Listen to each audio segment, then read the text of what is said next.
Bismillahirrahmanirrahim. Assalamualaikum warahmatullahi wabarakatuh.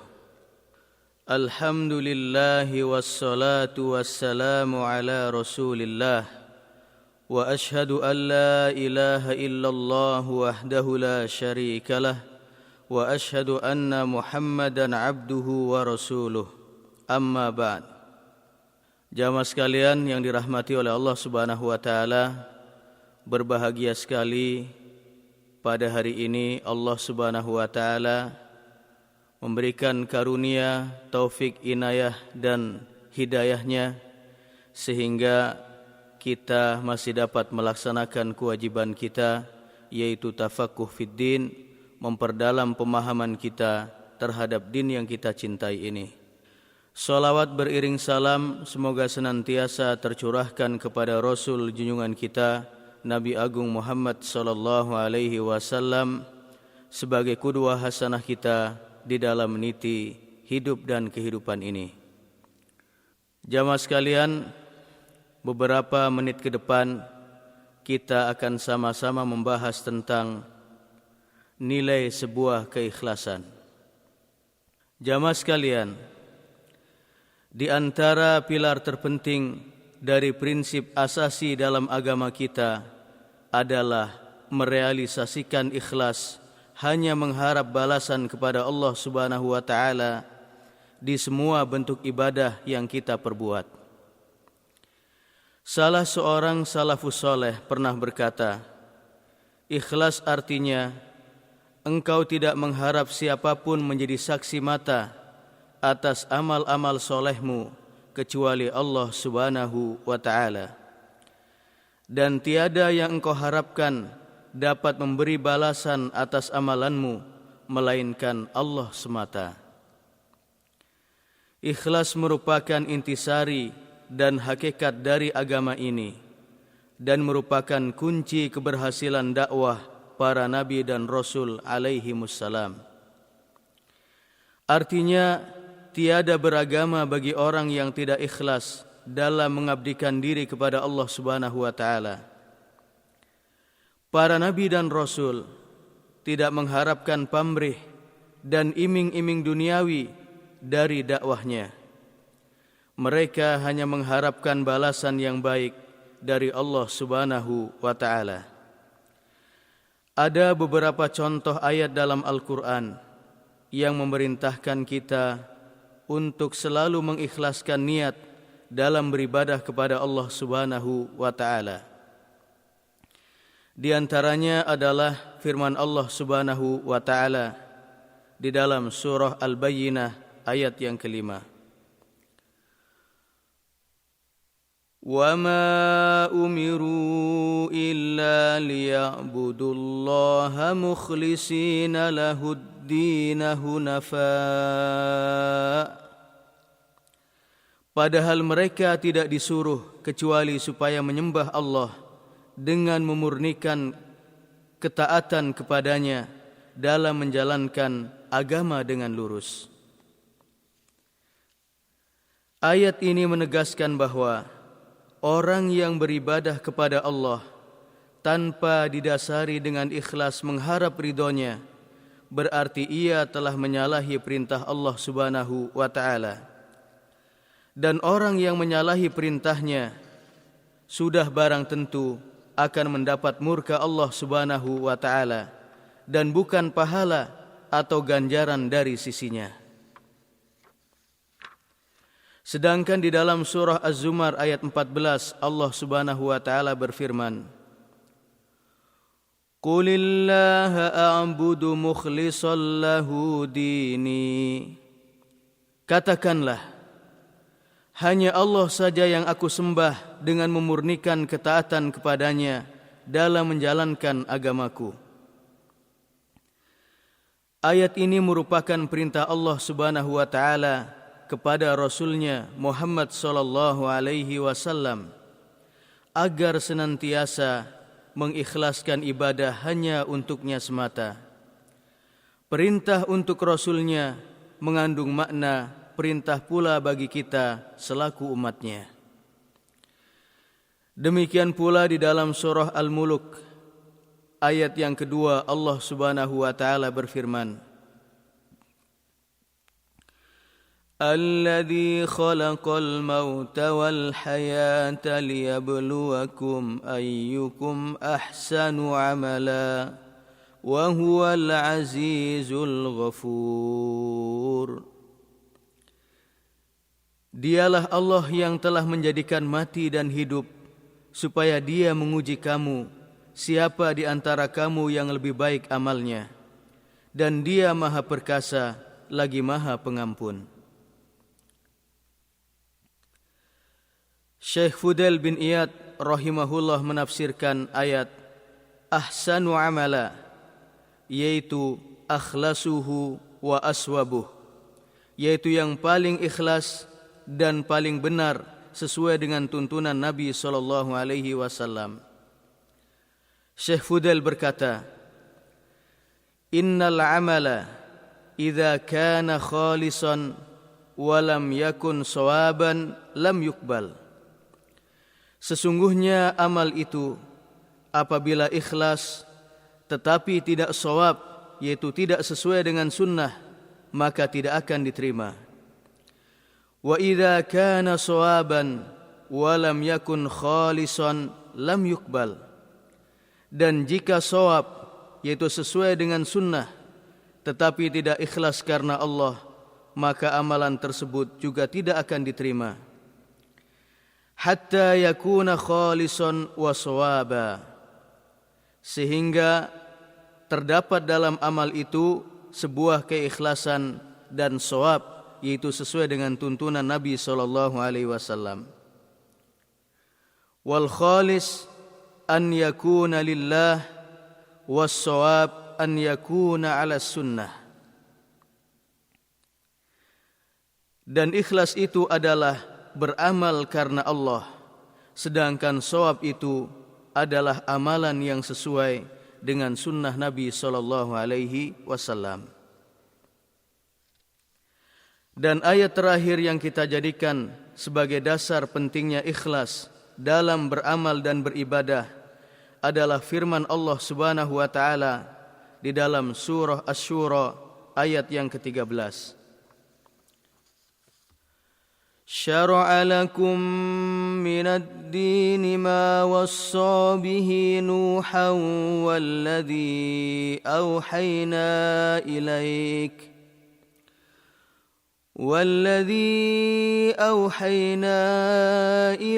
وما وصينا به إبراهيم وموسى وعيسى أن أقيموا الدين ولا تتفرقوا فيه كبر على المشركين ما تدعوهم إليه الله يجتبي إليه من يشاء ويهدي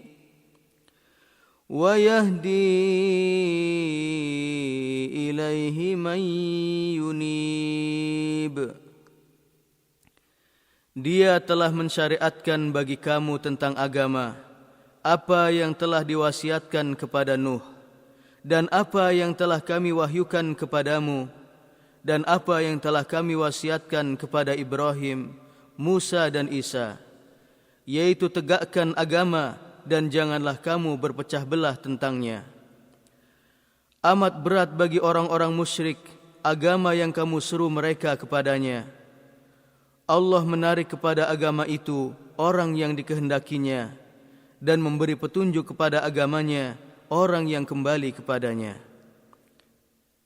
Jamaah sekalian yang dirahmati oleh Allah Subhanahu wa taala, Abu Al-Aliyah pernah berkata, wasiat Allah kepada mereka, yakni para nabi dan rasul, adalah wasiat untuk ikhlas dalam beribadah kepadanya.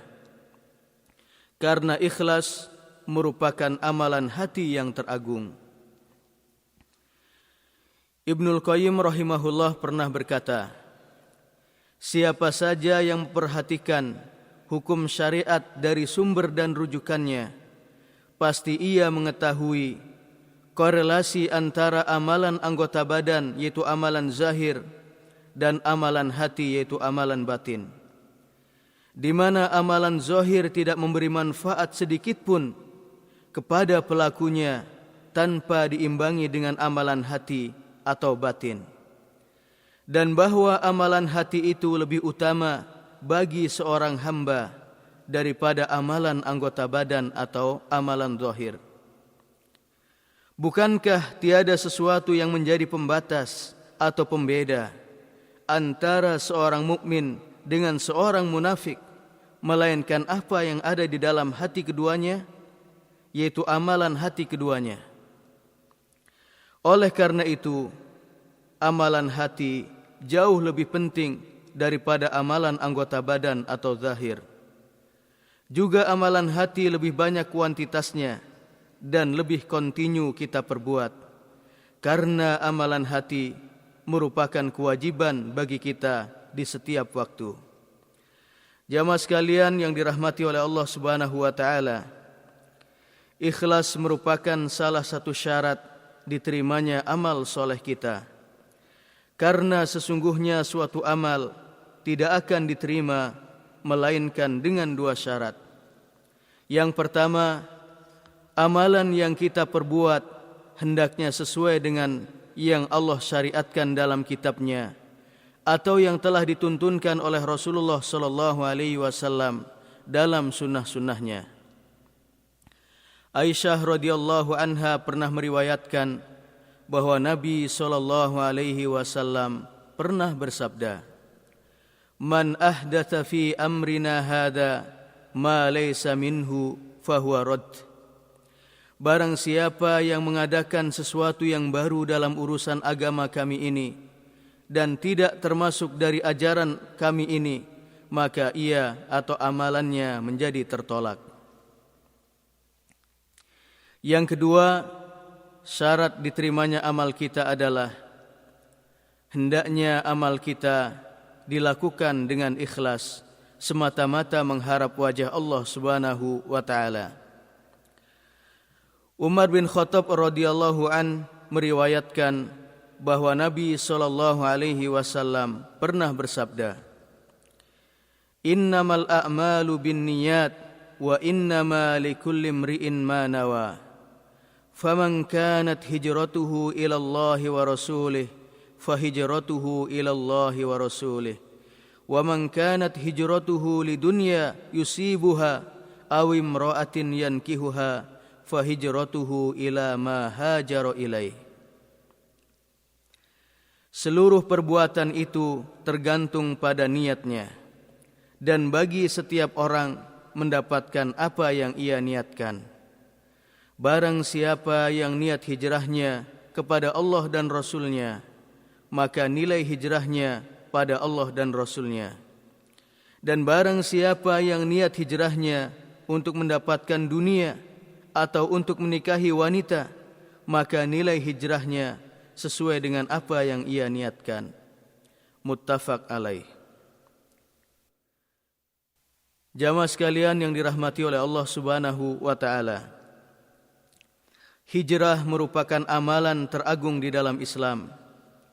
Dan bukankah kaum muhajirin memiliki keistimewaan daripada kaum Ansor lantaran mereka melakukan amalan yang tidak dilakukan oleh kaum Ansor, yaitu hijrah.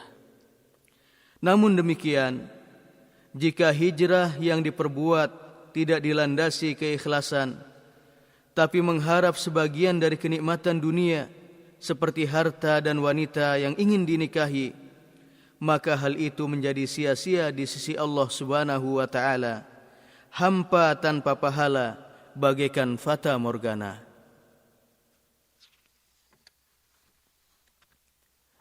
Hal ini senada dengan firman Allah Subhanahu wa taala, "Faman kana yarju liqa'a rabbih falyamal 'amalan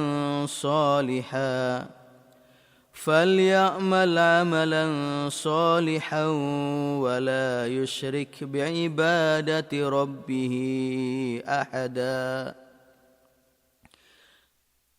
Maka barang siapa mengharap perjumpaan dengan Tuhannya, maka hendaklah ia mengerjakan amal yang soleh, dan janganlah ia mempersekutukan seorang pun dalam beribadah kepada Tuhannya. Al-Quran Surah Al-Kahfi ayat 110. Ayat ini menghimpun dua syarat diterimanya amal soleh dan ibadah kita, yakni falya'mal amalan soliha, yang berarti amalan kita sesuai dengan tuntunan Nabi SAW. Dan yang kedua adalah wala yusyrik bi'ibadati rabbih ahada, yang dimaksudkan adalah ikhlas semata-mata karena Allah Subhanahu wa taala. Jamaah sekalian yang dirahmati Allah Subhanahu wa taala, ikhlas juga merupakan landasan diterimanya doa-doa kita. Artinya, sebuah doa yang kering dari hakikat ikhlas, maka doa tersebut tidak akan didengar dan diijabahi Allah Subhanahu wa taala. Sebagaimana firman Allah Subhanahu wa taala di dalam surah Ghafir ayat 14. فَادْعُوا اللَّهَ مُخْلِصِينَ لَهُ الدِّينَ وَلَوْ كَرِهَ الْكَافِرُونَ. Dan berdoalah kepada Allah dengan memurnikan agama kepadanya, meskipun orang-orang kafir tidak menyukainya. Hilangnya sebuah keikhlasan dari amal-amal soleh kita menjadi sebab tertolaknya amalan kita. Hal ini berdasarkan hadis yang diriwayatkan oleh Abu Hurairah radhiyallahu an, yang terdapat di dalam Sahih Muslim, bahwa Nabi SAW pernah bersabda, sesungguhnya orang yang pertama kali diadili pada hari kiamat adalah seseorang yang mati syahid di jalan Allah. Dia didatangkan, kemudian ditampakkan kepadanya nikmat-nikmat yang telah diberikan kepadanya, maka dia pun mengakuinya. Lalu Allah Subhanahu wa taala bertanya, apa yang telah kamu lakukan dengannya? Dia menjawab, aku berperang untukmu ya Allah sampai aku mati syahid. Allah Subhanahu wa taala berfirman, engkau telah berdusta. Sebenarnya engkau berperang karena ingin disebut sebagai pemberani, dan itu sudah kamu dapatkan di dunia. Kemudian Allah Subhanahu wa taala memerintahkan malaikat untuk menyeretnya tertelungkup di atas wajahnya hingga ia dilemparkan ke dalam neraka. Kemudian seorang yang menuntut ilmu dan mengajarkannya kepada orang lain, dan juga ia senantiasa membaca Al-Quran. Dia didatangkan, kemudian ditunjukkan kepadanya nikmat-nikmat yang sudah didapatkannya, dan dia pun mengakuinya. Allah Subhanahu wa taala bertanya, apakah yang sudah kamu perbuat dengannya? Maka dia menjawab, aku menuntut ilmu, mengajarkannya kepada orang lain, dan membaca Al-Quran karenamu ya Allah. Allah berfirman, engkau dusta. Sebenarnya engkau menuntut ilmu supaya disebut sebagai seorang yang alim. Kemudian engkau membaca Al-Quran supaya disebut sebagai qari, dan hal itu sudah kamu dapatkan di dunia. Kemudian Allah Subhanahu wa taala memerintahkan malaikat untuk menyeretnya tertelungkup di atas wajahnya hingga dilemparkan ke dalam neraka. Kemudian ada seseorang yang telah mendapatkan anugerah kelapangan harta dan keluasan rizki. Dia didatangkan dan ditunjukkan kepadanya nikmat-nikmat yang telah diperolehnya. Maka dia pun mengakuinya. Lalu Allah bertanya, apakah yang sudah kamu perbuat dengannya? Dia menjawab, tidaklah aku tinggalkan suatu kesempatan untuk menginfakkan harta di jalanmu, kecuali aku telah infakkan hartaku untukmu ya Allah. Allah berfirman, engkau dusta. Sebenarnya engkau melakukan hal itu demi mendapatkan julukan orang yang dermawan, dan engkau sudah memperolehnya. Kemudian Allah Subhanahu wa taala memerintahkan malaikat untuk menyeretnya tertelungkup di atas wajahnya hingga ia dilemparkan ke dalam neraka. Jamaah sekalian yang dirahmati oleh Allah Subhanahu wa taala, kurang apalagi kebaikan orang yang berjihad, mempelajari dan mengajarkan ilmu, membaca Al-Quran dan suka berinfak. Namun kebaikan itu musnah di sisi Allah Subhanahu wa taala manakala orientasi amal tersebut karena mengharap pujian manusia dan bukan pujian dari Allah Subhanahu wa taala. Ketika Muawiyah bin Abu Sufyan radhiyallahu anhuma mendengar hadis Abu Hurairah ini, ia menangis sesungguhkan, lalu ia pingsan. Dan setelah sadar ia bertutur, Maha benar Allah yang telah berfirman, Man kana yuridul hayatad dunya wa zinataha nuwaffi ilaihim a'malahum fiha wa hum fiha la yubkhasun. Ulaika alladhina laysa lahum fil akhirati illa an-nar wa habita ma sana'u fiha wa batilum ma kanu ya'malun. Barang siapa yang menghendaki kehidupan dunia dan perhiasannya, niscaya kami berikan kepada mereka balasan pekerjaan mereka di dunia dengan sempurna. Dan mereka itu di dunia tidak akan dirugikan. Itulah orang-orang yang tidak memperoleh balasan di akhirat kecuali neraka. Dan lenyaplah di akhirat itu apa yang telah mereka usahakan di dunia, dan sia-sialah apa yang telah mereka kerjakan. Surah Hud ayat 15-16. Perihal urgensi keikhlasan yang mendasari suatu amal lebih dipertegas lagi dengan sebuah hadis yang diriwayatkan oleh Abu Musa al-Ash'ari radhiyallahu an di dalam Sahih Bukhari dan Muslim, bahwa pernah ada seorang laki-laki datang kepada Nabi SAW seraya berkata, Wahai Rasulullah, seseorang berperang karena mengharap harta rampasan perang. Ada pula yang berperang karena ingin dikenang jasanya, dan ada pula orang yang berperang karena ingin dilihat keberaniannya. Siapakah dari mereka yang tergolong orang yang berjuang di jalan Allah? Beliau bersabda, Man qatala litakuna kalimatullahi hiyal ulya fahuwa fi sabilillah. Siapa saja yang berperang dengan tujuan meninggikan kalimahnya, maka dialah yang berjuang di jalan Allah. Hadis ini menunjukkan definisi sejati tentang jihad di jalan Allah Subhanahu wa taala, yaitu segala daya upaya untuk meninggikan kalimat Allah. Karena itu, segala aktivitas yang dilabeli jihad namun tidak memiliki orientasi murni untuk menegakkan kalimat Allah Subhanahu wa taala, maka tidaklah dinamakan jihad fi sabilillah.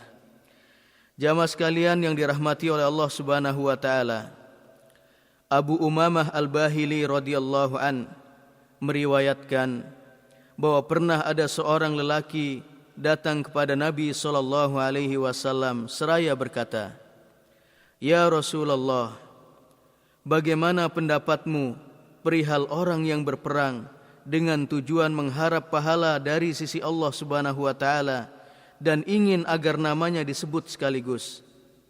Beliau bersabda, La syai', ia tidak mendapatkan pahala apapun. Lelaki itu mengulang-ulang pertanyaannya sampai 3 kali, dan begitu pula jawaban beliau. Lalu beliau bersabda, Innallaha la yaqbalu minal amal illa ma kana khalisan wa batuhiya bihi wajhuh. Sesungguhnya Allah Subhanahu wa taala tidak menerima suatu amalan kecuali dengan ikhlas dan mengharap wajahnya. Hadis riwayat An-Nasa'i. Jamaah sekalian yang dirahmati oleh Allah Subhanahu wa taala, untuk menutup bahasan kita tentang ikhlas ini, alangkah baiknya jika kita sebutkan beberapa perkataan ulama salaf perihal ikhlas ini. Di antaranya adalah perkataan Syekh Fudail bin Iyad rahimahullah, di mana ia pernah berkata, "Tarkul amali li ajlin nas riya, wal amalu li ajlihim syirk, wal ikhlas al khalasu min hadain, wa fi riwayatin min wal ikhlas an yu'afiyakallahu minha." Meninggalkan amal karena takut dilihat oleh manusia adalah riya, sedangkan beramal karena ingin dilihat oleh mereka adalah syirik. Ikhlas adalah amal yang terbebas dari keduanya, yakni riya dan syirik. Dalam riwayat yang lain disebutkan, ikhlas adalah engkau dijaga Allah Subhanahu wa taala dari keduanya, yakni riya dan syirik. Pernah ditanyakan kepada Sahal At-Tusturi, apakah sesuatu yang paling berat dirasakan oleh jiwa itu?